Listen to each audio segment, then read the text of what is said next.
Some South suburban leaders spent the last few days handing out free turkeys ahead of Thanksgiving. But in Thornton Township, the trustees say embattled Supervisor Tiffany Henyard. Henyard says she is endorsing a new board, but not announcing who they are just yet. Instead, promising to name them later this month. Henyard is under investigation by the FBI. It's Thanksgiving season in Thornton Township, Illinois. But the drama surrounding Supervisor Tiffany Henyard is stealing the spotlight from the turkey giveaways. While most leaders use the holiday season to spread goodwill, Henyard seems to be using it to stage a political spectacle. This year's turkey drive, a long-standing community tradition, has been overshadowed by chaos, infighting, and allegations of corruption that have left residents and trustees at odds with the embattled supermayor. I got smoked pork ham hocks. I got smoked turkey. Let's break this down. What should have been a feel-good moment for the township has turned into a hotbed controversy. Henyard, who also serves as the mayor of Dolton, has been handing out turkeys and smoked ham hocks ahead of Thanksgiving. On the surface, it seems like a kind gesture. But critics argue that it's nothing more than a distraction from the mounting issues plaguing her administration. Trustee Christopher Gonzalez didn't mince words when he said Henyard is desperately trying to get us into a meeting to push through her agenda. He and fellow trustee Carmen Carlisle have been boycotting recent board meetings, preventing the quorum needed to conduct official business. Their absence is deliberate, and they're standing firm, claiming they won't allow Henyard to steamroll decisions without proper oversight. Hey guys, this is your super mayor, Tiffany Henyard, the people's mayor / people's supervisor. We are still out here feeding all the residents of Thornton Township. So why all the drama over a simple turkey giveaway? It's not just about the turkeys, it's about the timing. Henyard's administration has been accused of financial mismanagement, questionable spending, and a lack of transparency. The giveaways are seen by some as a ploy to distract residents from these larger issues. Trustee Gonzalez even questioned the urgency behind Henyard's recent push to fill a vacant trustee seat, saying, "Why is there such desperation to get us to a meeting?" He and Carlisle have made it clear that they would rather let the vacancy go to a public vote than allow Henyard to appoint someone who might rubber stamp her decisions. And who can blame them? The township's finances are in shambles, with ongoing disputes over spending priorities and a lack of clear answers about where taxpayer money is going. Ain't nobody doing what I do. They can talk all they want, but I'm always loving on y'all. But let's not forget the theatrics that have become a hallmark of Henyard's leadership style at a recent non-meeting because, let's be honest, that's exactly what it was. Henyard addressed the small crowd that had gathered, blaming the trustees for the gridlock.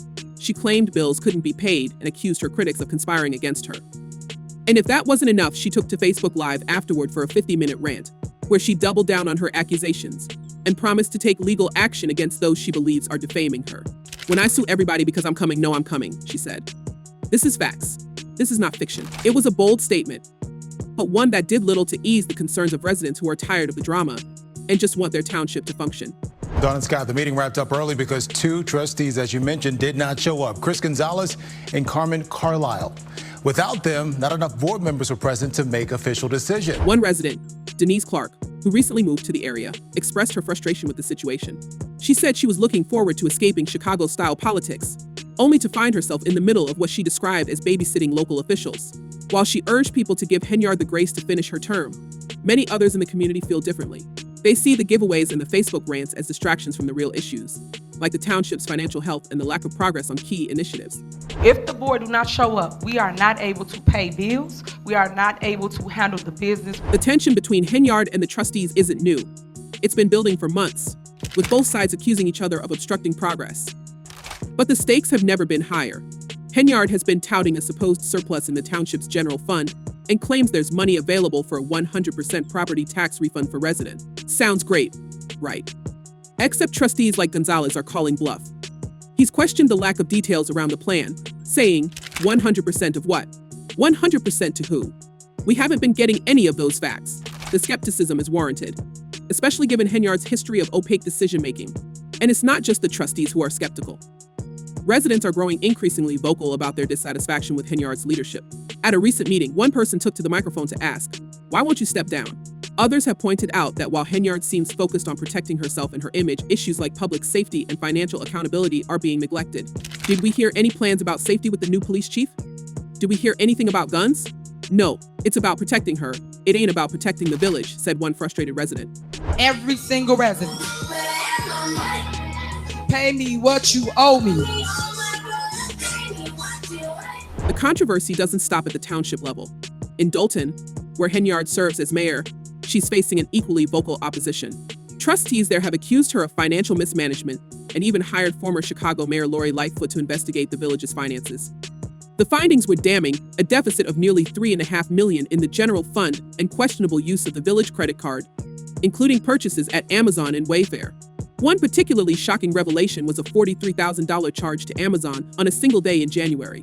It's no wonder residents and trustees alike have lost faith in her ability to lead. Walking through Dalton. Alright, we're in Brightwood now. We are in Godly now. We in Bloomington, baby! As if the financial woes weren't enough, Henyard is also battling personal legal troubles. She and her boyfriend, who together earn over $300,000 annually from taxpayer-funded salaries, are facing eviction from their rented home. Their landlord, Janetta Hull, claims they haven't paid rent since August and even changed the locks to keep her out. Hull, who once considered Henyard a friend, says she regrets renting to the couple. At some point, you have to understand that karma's going to catch up to you. Just pay your rent, Hull said. Even if the couple manages to pay up, Hull has made it clear she wants them out. The drama with Henyard doesn't stop there. Earlier this year, federal agents served subpoenas seeking financial records from both Dolton and Thornton Township. While Henyard has denied any wrongdoing, the investigations have only added fuel to the fire. Critics have dubbed her the worst mayor in America, a title she seems determined to contest despite the growing list of controversies surrounding her administration. Henyard's critics argue that her leadership style isn't just controversial, it's authoritarian. From calling the police on workers removing banners featuring her face to threatening legal action against trustees, the embattled mayor seems to be waging a one-woman war against dissent. In one particularly bizarre incident, Henyard demanded charges be filed against village staff who were following trustee orders to remove her self-promotional signs. According to police body cam footage, she told officers, "Press charges on him, and if I have to press charges on them, too, I will." The banners, which boldly declared her as super mayor, were later returned to her team by the interim police chief she appointed, raising further questions about her use of law enforcement as a personal tool. This is your super mayor, Tiffany Henyard, the people's mayor. We out here taking care of the business of the people. This isn't the first time Henyard has weaponized township resources. Trustees have long accused her of bypassing proper procedures to hire allies, approve contracts, and execute pet projects. Take, for example, her recent appointment of Ronald Burge as Dolton's interim police chief. Burge's credentials were immediately questioned, with state regulators confirming he hadn't requalified for active duty since 2021.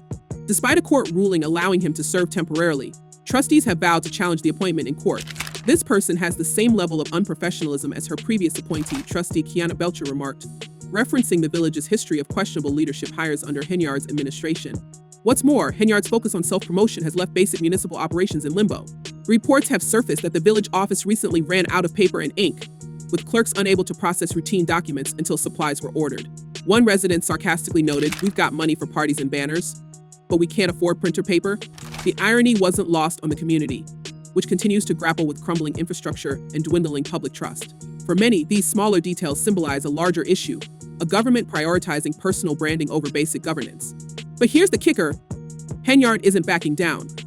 In fact, she's announced her intention to run for re-election in Dolton. She's already facing stiff competition from trustee Jason House, who has been a vocal critic of her leadership. House, along with a slate of other candidates, is running on a platform of restoring transparency and accountability to the village. Meanwhile, Henyard continues to insist that she'll win by a landslide, comparing herself to former President Donald Trump in her confidence. It's a bold claim, but one that many residents find hard to believe given the current state of affairs. When I first looked at it, I thought, what is she running for now? Because that's what it shouts out. As the township and village brace for the upcoming elections, one thing is clear: the drama surrounding Tiffany Henyard is far from over. From turkey giveaways to eviction notices, her tenure has been anything but ordinary. The question now is whether voters will give her another chance or decide it's time for a change. In the comments section of a recent video covering the controversy, fans didn't hold back. One person wrote, "Dolton PD needs to be fired and disbanded. Some officers need to be arrested. Sheriff needs to take over." Another chimed in, "I think that is why Tiffany has these events in Dolton. She can control the police to take care of things." These sentiments reflect the growing frustration within the community, where many feel that Henyard's actions are more about consolidating power than serving the people. So, what do you think? Is Tiffany Henyard a misunderstood leader trying to do her best in a difficult situation, or is she using these public gestures to distract from deeper issues? And with the elections just months away, will voters stick with the devil they know or take a chance on new leadership? Let us know your thoughts in the comments below. Stay tuned for more updates as this story continues to unfold.